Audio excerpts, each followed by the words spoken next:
Guys, pangalawang alok na ito. Kahapoy wala. Naubusan na. Ngayon ubus ulit. Diyos ko.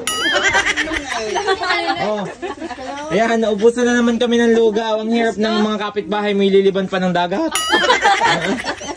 Sabihan ka pala kanina. Okay, sa Regine, laging kami tatawagan pag ubus na.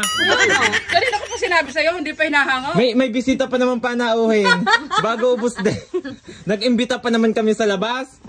Kami pa lang inimbita. Kaya mo na pagluluto ulit para sa inyo. Oo, tawagin mo ulit kami kapag sandok na lang. Sarap pa naman.